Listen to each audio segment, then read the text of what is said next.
Hi, I'm Don Jessup. I'm the Breakthrough Guy, and I want to share with you a couple of things that will help you as a leader. We come together on the Tuesday evenings like this to talk about horses, talk about leadership, talk about training. There are three needs that every being on the planet needs to survive. They're the obvious ones, right? You've got food, water, and shelter. It's pretty easy to provide those things, or at least understand how valuable those things are for our survival. But when it comes to thriving, if you've got horses, and a lot of you guys watching are horse people, you're addicted to horses like me and my wife Rachel. If you've got horses, you don't just want to give them the needs for survival. You want to help them thrive. And if you're a person that's not a horse person, you need to know what these are so you can be successful as a leader. And the needs to thrive are these 4 S's. Space. We need space. We need stimulus. We need some kind of playful, productive, positive experiences. We need some kind of social companionship or social structure to really help us feel alive, to enrich our lives. And lastly, we need a sense of purpose. Now, for the horse followers out there, I want to be really clear what this means. When it comes to space, I get a lot of questions. As a horse trainer, as a master horseman, what is the number? How much space does a horse really need to thrive? Not to survive, because they survive on quarter-acre lots in the middle of the suburbs. What do they need to thrive, to feel really like they have an enriched, full life? And I'm going to give you a number that's going to scare the pants off you for some of you, because you're going to think, I can never provide that for my horse, but it's okay. I'm going to show you how to balance that. The basic number here is 5 acres per horse. So if you have 2 horses, you need 10 acres for those horses to feel alive and enriched and full of life. And why 5 acres? Why 10 acres? Basically, a horse needs about 5 acres to really get up and go and gallop. And that's how a horse, it's one of the ways a horse can really feel alive. Now, if you're thinking, oh geez, I don't have 5 acres. I don't have that much land for my horse. So am I neglecting my follower, my horse, by not providing that need to thrive? The answer is basically yes, but you can compensate for it. You can compensate for it with extra stimulus, playful, positive, productive experiences, and of course the social experience. If you've got a horse that's alone, they're not going to have a very fancy, healthy life. But if you've got a horse that's got social interactions, they're going to be a lot more vibrant. They're going to start to thrive. The last thing, this is a big one, a sense of purpose. You know, in the 19th and 20th centuries, early 20th centuries, of course, horses had a sense of purpose with us. It was called industry. It was logging. It was roads developments. It was digging canals. It was all kinds of incredible industry. But that focus has changed now, and now we're talking about entertainment, strictly entertainment. There's a few cultures that still need horses for very specific purposes, but most of us have them for entertainment value. So it's critical that we give them a positive sense of purpose with the stimulus we provide, whether that's training or that's just simple positive interactions on a regular basis. What's important here is that whenever you're interacting with your follower or your horse, you want them to feel like they are valuable, and that's what's going to make you an effective leader. Does that make sense? So I want to invite any questions you have about horses, those who are following me now. We have a few questions that came in last week. I'm going to turn the phone around in just a second and talk about those. And I'm just going to highlight here real quick this sense of purpose, this 4th need to thrive, because this crosses over. This goes way beyond horses. This gets into your own personal lives. And sometimes we're looking at our own lives and go, yeah, we have what it takes. I've got food, I've got water, I've got shelter, I've got a nice roof over my head. but I'm missing some of these personally. And when it comes to a sense of purpose, what kind of value do you think you have in this world? And if you're struggling with that, I'm going to give you something at the end of this that I know will help enrich your life. And I'm going to give it to you as a gift, actually. You're going to have an opportunity to win this gift. And we're going to talk about that in a little bit. But first I'm going to invite a few questions. And I've got a few questions here from last week. Hey everybody. Now you get to see my lovely wife with me too. Okay, hi, thanks for coming. Thanks for joining. So we had quite a few questions from last week. All right, sorry about the finger posting there. I'm looking at some of the questions coming in.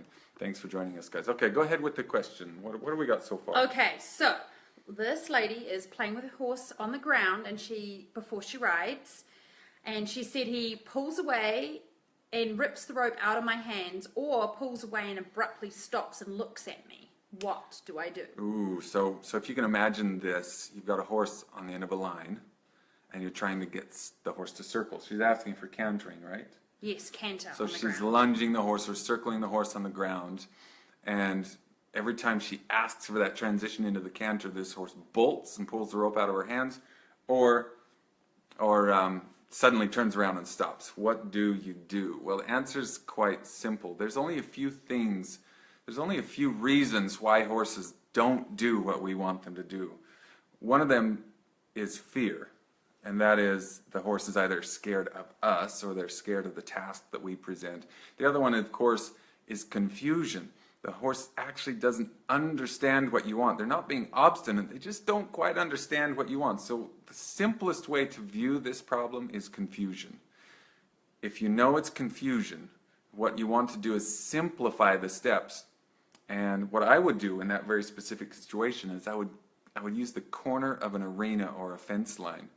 And rather than push my horse out of the corner into the canter, I'd push my horse into the corner at the canter, so he doesn't have anywhere else to go, and when he comes out the other side, I can stop him and reward him and say, good job, you made it into the canter, well done. I hope that makes sense. I hope that you could follow that. What else have we got? Okay, the question here says, I want to ride without the bridle. What is the best way to start? Oh, we have a lot of these kind of questions because as trainers and coaches and clinicians, we do a variety of different tasks. I mean, we go from groundwork to riding to the highest levels of riding, including piaffe and passage and tempi flying lead changes and beyond. So she's asking, she wants to go into bridleless riding, which essentially means let's take the bridle off and let's see what we can do together without that as a control tool. So the best way I can get you to do this, I do this in my clinics all the time, the easiest, quickest way to get to bridleless riding is to start at the standstill. I mean, sitting on your horse, not standing preferably, sitting on your horse at the standstill, drop the reins and fold your arms. And now you think, well, I could do that. Well, if you can do that, you're riding bridleless at the standstill. And then we advance to the walk. And what we do at the walk is we fold our arms again, we pick a point, a destination, and we try to get there without using our arms or the reins. And every time we need to use them, we pick them up and steer the horse back on course, and then drop them and fold our arms again. Within about 10-15 minutes of doing this at the walk, most riders are able to fold their arms at first only about 10% of the time, but within about 10 to 15 minutes, they're able to fold their arms about 80% of the time.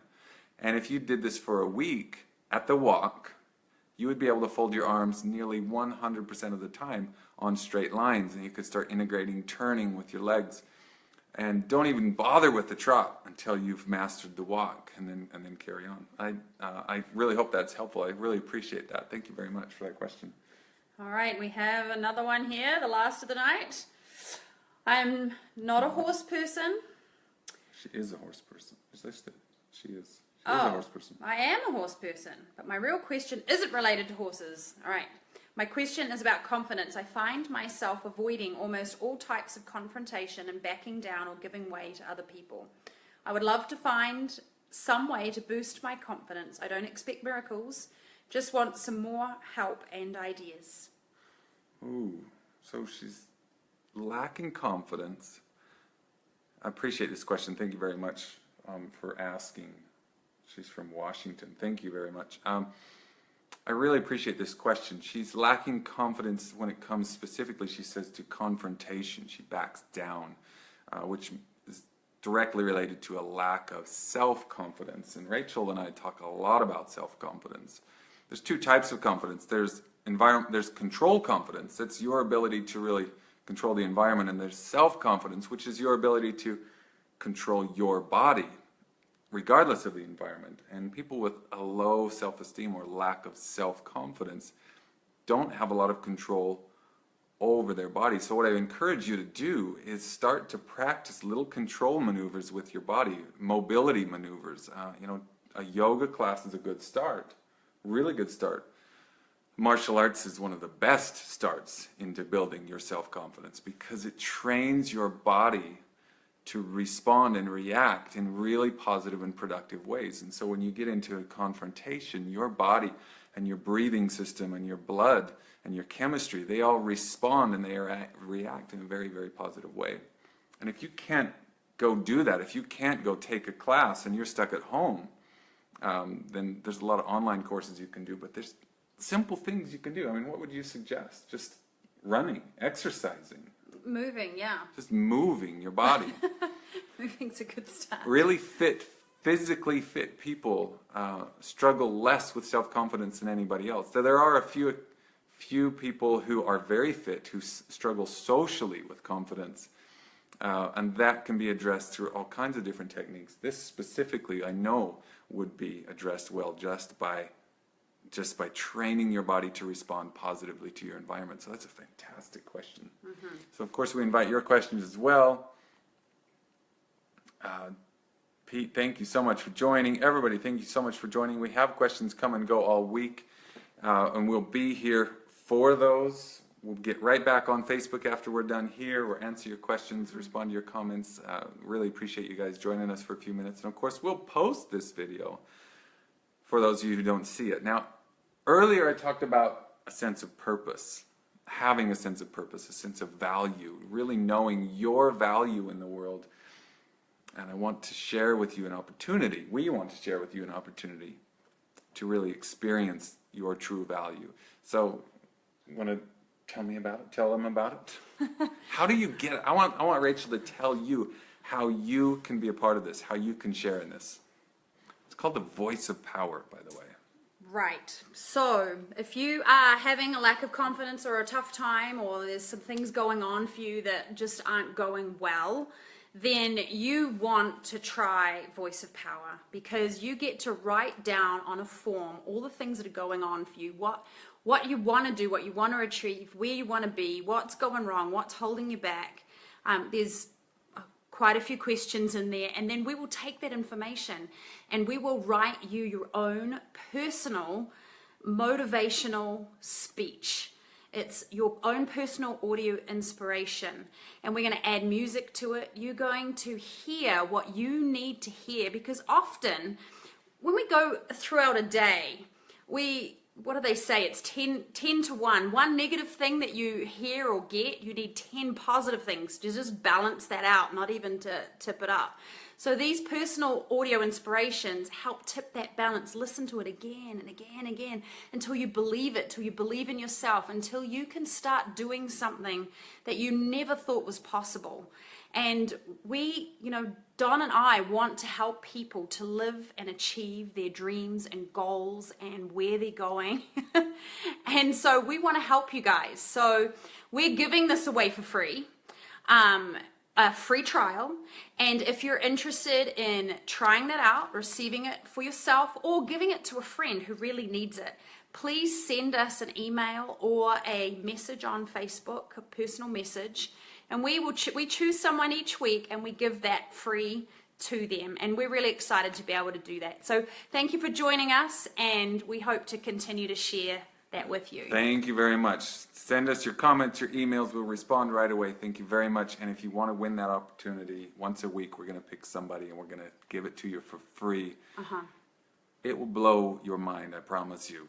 And we have, well, not, I was going to say thousands, but that's not true. We have hundreds of testimonials that can describe exactly how effective this is for your life. So I want to see you on the other side of this video. Get on Facebook and let's chat. Tell us what's going on. We want to help you out. I hope this was helpful, understanding those needs to survive and those needs to thrive. Thank you very much, and we'll all see you soon. Have a great evening. Bye-bye.